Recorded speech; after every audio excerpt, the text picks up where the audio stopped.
है ना। निम्न में से कौन सी धातु फ्राइंग पैन कौन है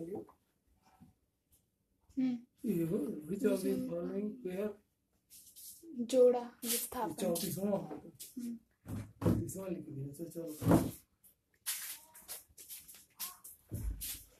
विच of the following pair shows displacement reaction. क्या है? ए, निम्नलिखित में से कौन सा जोड़ा विस्थापन अभिक्रिया को प्रदर्शित करता है? Solution of sodium chloride and copper. Sodium of क्या है? Sodium chloride, salt of sodium chloride and copper. Copper क्या है? वैद्युत इलेक्ट्रोकेमिकल सीरीज में सोडियम से नीचे, इसलिए कॉपर सोडियम क्लोराइड में से सोडियम को विस्थापित नहीं कर पाएगा, क्योंकि कॉपर सोडियम से नीचे है विद्युत रासायनिक श्रेणी में, इसलिए ये विस्थापन अभिक्रिया नहीं देगा। दूसरा, solution of magnesium chloride and AG भी क्या है? मैग्नीशियम से नीचे विद्युत रासायनिक श्रेणी में, इन्हें नीचे वाली धातु ऊपरी वाली धातु को उसके विलयन से विस्थापित नहीं कर पाएगी, ये भी रॉन्ग हो गया। सी है solution of AgNO3 and copper metal. Copper metal क्या है? ऊपर है Ag के, इसलिए ये विस्थापित कर पाएगा, ये सी इज करेक्ट। आइए आगे देखिए।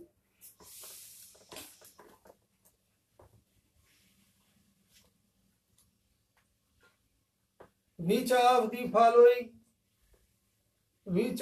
the following process is correct for preventing iron frying pan from किससे रोकना है? मूर्छा लगने से रोकने के लिए फ्राइंग पैन, मूर्छा लगने से रोकने के लिए फ्राइंग पैन पर कोटिंग करने के लिए कौन सा प्रोसेस करेक्ट है? कोटिंग ऑफ जिंक, जिंक की कोटिंग करना ये बेहतर है। वैसे कई प्रोसेस है। यूजिंग पेंट, पेंट लगाने पर, पेंट किस पे लगाएंगे? ऐसी चीजें जिसको गर्म ना करना पड़ता हो, खाना पकाने वाली चीज ना हो। जैसे कुर्सी वगैरह पर, मेज पर, जंगले पर पेंट किया जा सकता है, लेकिन फ्राइंग पैन पर पेंट नहीं करेंगे, उस पर कोटिंग करेंगे जिंक की। इसी तरह से अप्लाइंग ग्रीस, ग्रीस कहाँ लगाएंगे? मशीनरी पार्ट्स होते हैं, उनको मूर्छा लगने से, रस्टिंग से बचाने के लिए, जंग लगने से बचाने के लिए ग्रीस लगाया जाता है। तो यहाँ भी ग्रीस नहीं लगाएंगे। फिर ऑल ऑफ दी अबव कौन सही हो गया? ए, कोटिंग ऑफ जिंक, जिसको गैल्वेनाइजेशन भी कहा जाता है, गैल्वेनीकरण। तो गैल्वेनीकरण की क्रिया द्वारा हम इसको फ्राइंग पैन पर जिंक की कोटिंग करेंगे, उसे रस्टिंग से बचाएंगे।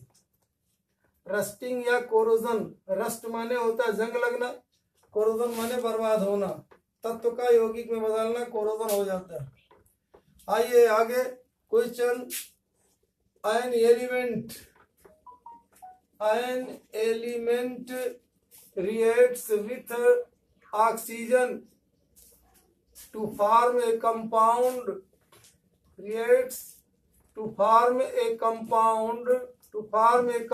of high melting point। कोई तत्व है जो ऑक्सीजन से क्रिया करके एक ऐसा यौगिक बनाता है जिसका गलनांक बहुत उच्च होता है। एक तत्व है कोई जो ऑक्सीजन से क्रिया करके एक ऐसा यौगिक बनाता है जिसका मेल्टिंग पॉइंट बहुत ऊंचा है। which is merged in water, merged या dissolved in water, which dissolves in water, which dissolves जो कि घुलता है पानी में, dissolves in water जो कि पानी में घुलनशील है। Which element is that, वो एलिमेंट क्या है? तो आप जानते हो कि प्रथम और द्वितीय समूह के तत्व, प्रथम lithium, sodium, potassium, rubidium, caesium, francium, द्वितीय समूह के तत्व बेरिलियम, मैग्नीशियम, कैल्शियम, ये सब क्या कहते हैं? ऑक्साइड बनाते हैं ऑक्सीजन से क्रिया करके, और वे इन ऑक्साइडों का मेल्टिंग पॉइंट और बॉइलिंग पॉइंट बहुत ऊंचा होता है। ये ऑक्साइड पानी में घुलनशील होते हैं, घुल करके क्षार बनाते हैं। वो क्या है? इसमें देखो, एक कैल्शियम, ए विकल्प सही है, ये कार्बन, सिलिकॉन, आयरन नहीं। क्यों? क्योंकि प्रथम समूह द्वितीय समूह का तत्व है कैल्शियम। प्रथम और द्वितीय समूह के तत्व ही के ऑक्साइड पानी में घुलनशील होते हैं, घुल करके वो क्षार उत्पन्न करते हैं। ये हो गया। अब आगे देखिए,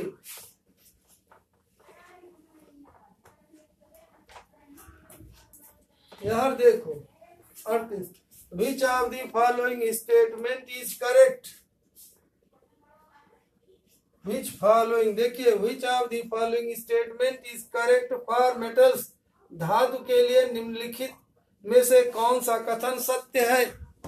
धातुओं के लिए निम्नलिखित में से कौन सा कथन सत्य? नंबर 1, हैव लस्टर, लस्टेरिटी चाहे कहो लस्टरस, इनमें एक धात्विय चमक होती है। लस्टर माने धात्विक चमक। धातुओं में एक विशेष प्रकार की चमक होती है जिसे धात्विक चमक कहते हैं, तो ये सही है। दूसरा क्या है? डक्टाइल, मेटल्स आर डक्टाइल माने तन्य होती है धातुएं, इनका तार खींचा जा सकता है, तन्यता होती है, यह भी सही है। तीसरा, गुड कंडक्टिविटी यानी good conductor of electricity and heat, ऊष्मा और विद्युत की सुचालक होती है धातु, ये भी सही है। ऑल ऑफ दी अबव, तो डी करेक्ट है, सभी सही है।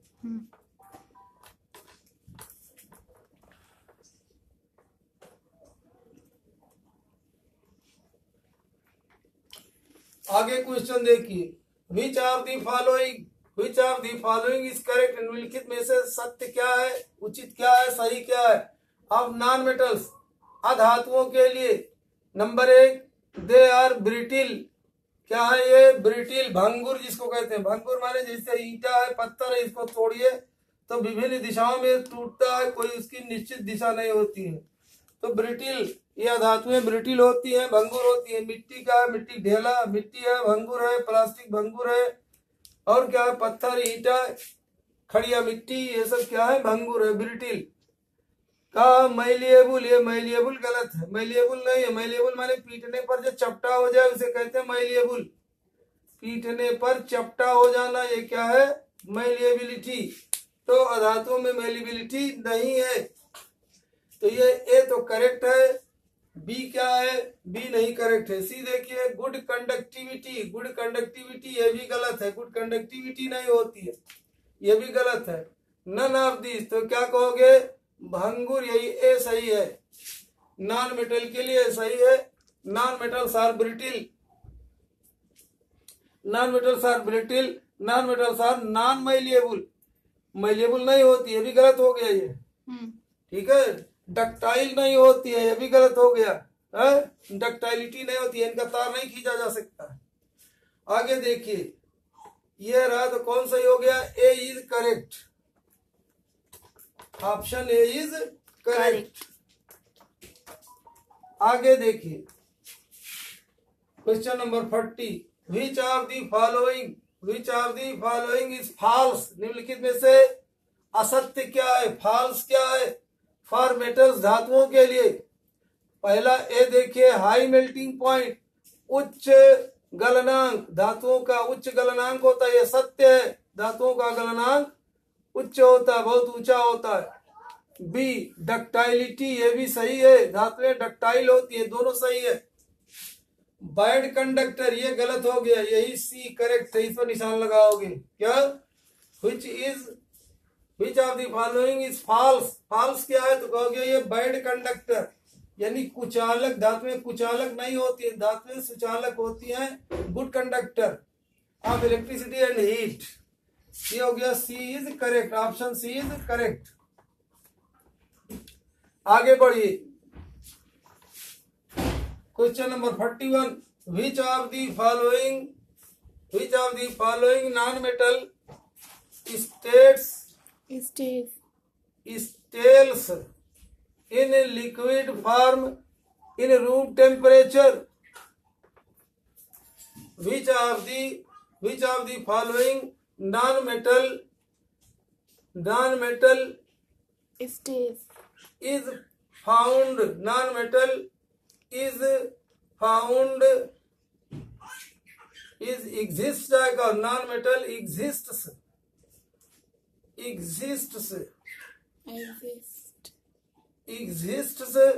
in liquid form, in liquid form at room temperature. Room temperature को 25 डिग्री सेल्सियस को रूम टेम्परेचर कहा जाता है। 25 डिग्री सेल्सियस पर कौन सी अधातु लिक्विड स्टेट में होती है? कौन सी अधातु? अधातु ये ब्रोमीन क्या है, लिक्विड स्टेट में होती है। पूछता कौन सी धातु लिक्विड स्टेट में है, तो कहते मरकरी Hg। ये क्या है? ब्रोमीन क्या है? ये अधातु है, नॉन मेटल है। ये रूम टेम्परेचर पर लिक्विड स्टेट में होती है, द्रव अवस्था में होती है। तो ये क्या सही हो गया? ये B, bromine.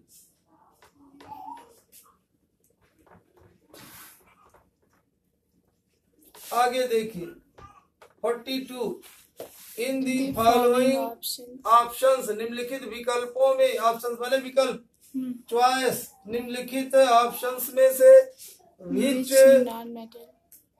Non metal has लस्चरिटी, किस नॉन मेटल में लस्चरिटी होती है, यानी विशेष प्रकार की चमक होती है। किसमें विशेष प्रकार की चमक होती है? आयोडीन में। आयोडीन क्या है? ये अधातु है। फ्लोरीन, क्लोरीन, ब्रोमीन, आयोडीन ये सब अधातु है। एसिटिल 7वें 17वें समूह के सभी तत्व अधातु है। उसमें आयोडीन भी अधातु है, लेकिन आयोडीन में एक विशेष प्रकार की चमक होती है जैसे धातुओं में होती है। ये क्वेश्चन बहुत पूछा जाता है। वो कौन सी धातु है जो द्रवावस्था में पाई जाती है? तो कहोगे क्या? मरकरी। वो कौन सी धातु है जो द्रवावस्था में पाई जाती है? कहोगे ब्रोमीन। वो कौन सी धातु है जिसमें अधातु है, जिसमें चमक होती है, यानी लस्टर जो धातुओं का गुण रखती है, आयोडीन हो गई। इसी तरह से पूछा जाता है वो कौन सी अधातु है जिसमें कंडक्टिविटी का गुण होता है? तो आप जानते हो ग्रेफाइट, जो पेंसिल में प्रयुक्त होता है, काले रंग का होता है। आइए आगे देखिए, what is the nature of Al2O3? Al2O3 aluminium try oxide का की प्रकृति क्या होती है? प्रकृति क्या होती है कि माने ये अम्लीय प्रकृति की होती है, या क्षारीय प्रकृति की होती है, या न्यूट्रल होती है, या दोनों प्रकृति रखती है? तो Al2O3 ये उभयधर्मी होती है। क्या होती है? ये उभयधर्मी। क्या होती है? एम्फोटेरिक, उभयधर्मी। उभय माने दोनों, और धर्म माने व्यवहार। दो तरह का व्यवहार रखती है, तो उसको क्या कहते हैं? एम्फोटेरिक। एम्फोटेरिक किसे कहते हैं?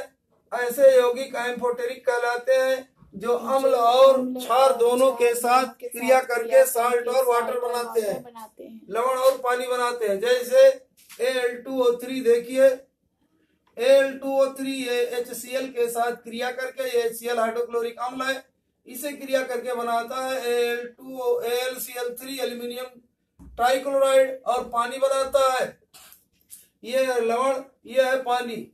धन तथा ऋण मूलकों से मिलकर बना यौगिक लवण या साल्ट कहलाता है। ये पानी हो गया। इसी तरह से ये Al2O3 क्षार से भी क्रिया करता है। क्षार माने NaOH, क्या बनाता है? NaAlO2 sodium aluminate, NaAlO2 sodium aluminate बनाता है और पानी बनाता है। ये क्या है? ये भी लवण है, ये भी लवण है। ये साल्ट है, पानी है। तो ये Al2O3 अम्ल से भी क्रिया करता है, क्षार से भी क्रिया करता है, और लवण और पानी बनाता है। तो इसलिए इसको हम कहते हैं उभयधर्मी है। न एसिडिक है न क्षारीय, बल्कि एसिडिक और क्षारीय दोनों के बीच का व्यवहार करता है। इसको उभयधर्मी हम कहेंगे, दोनों तरह से व्यवहार करता है। तो एम्फोटेरिक हो गया, बोथ ए एंड बी, ये सही हो गया, यानी सी इज करेक्ट। अब आओ देखो 44 विच of the following metal is good conductor of heat? Which of the following metal is good conductor of heat? निम्नलिखित में से कौन सा हीट का गुड कंडक्टर है? तो हीट का गुड कंडक्टर है, ये जितनी धातु है सब हीट की ऊष्मा की गुड कंडक्टर है। तो आल कहोगे डी, तांबा भी, चांदी भी, लेड भी सब गुड कंडक्टर है। सभी धातुएं क्या होती है? Good conductor of electricity and heat. सभी धातुएं ऊष्मा और विद्युत की सुचालक होती है। ये हो गया। आगे देखिए, in the following in the following carbon allotropy. Carbon allotropy is good conductor of electricity. Carbon की कौन सी एलोट्रॉपी, कार्बन की कौन सी एलोट्रॉपी क्या होती है? विद्युत की सुचालक होती है। यानी कार्बन अधातु है, अधातुएं सभी अधातुएं विद्युत की कुचालक होती है, वाइट कंडक्टर। लेकिन कह रहा है कार्बन वो कौन सा कार्बन है जो विद्युत का सुचालक होता है? तो डायमंड विद्युत का कुचालक होता है, ग्रेफाइट ये विद्युत की सुचालक होती है, जो पेंसिल में काले रूप में रंग के रूप में होती है। फुलेरीन ये भी नहीं है, तो कौन सा है? ग्रेफाइट। ग्रेफाइट क्या है? ये विद्युत की सुचालक होती है, जबकि ये अधातु है। सभी अधातुएं विद्युत की कुचालक होती है, लेकिन एक अधातु ग्रेफाइट ऐसी है जो विद्युत की सुचालक होती है। आगे, what is meant by metals are malleable. What is meant by metals are malleable. धातुएं क्या होती है? मैलिएबल होती है, आघात वर्ध होती है। आघात वर्ध, मैलिएबल माने आघात वर्ध। आघात माने चोट पहुंचाना, पीटना। चोट पहुंचाने पर ये चद्दर के रूप में बदल जाती है, उसे कहते हैं कि धातुएं आघात वर्ध होती है। नंबर 1 क्या है? They are converted into thin sheets. Into thin sheets, sheet माने चद्दर। Thin sheets by hammering. Hammering माने हथौड़े से पीटने पर वे कितने प्लेट के रूप में बदल जाती है। ये सही है, यही करेक्ट हो गया। कन्वर्टेड इनटू वायर ये गलत हो गया, तो क्या सही है? ए इज करेक्ट। आघात वर्ध के माने होता है पीटने पर, हथौड़े से पीटने पर चपटा हो जाना। हथौड़े से पीटने पर चपटा हो जाना आघात वर्धता कहलाता है। पीटने पर चपटा हो जाना आघात वर्धता कहलाता है। खींचने पर तार के रूप में बदल जाना डक्टाइलिटी कहलाता है या तन्यता कहलाता है। पीटने पर चूर चूर हो जाना ब्रिटल कहलाता है। विद्युत धारा प्रवाहित करने पर एक सिरे से दूसरे सिरे विद्युत धारा चला जाना कंडक्टिविटी कहलाता है।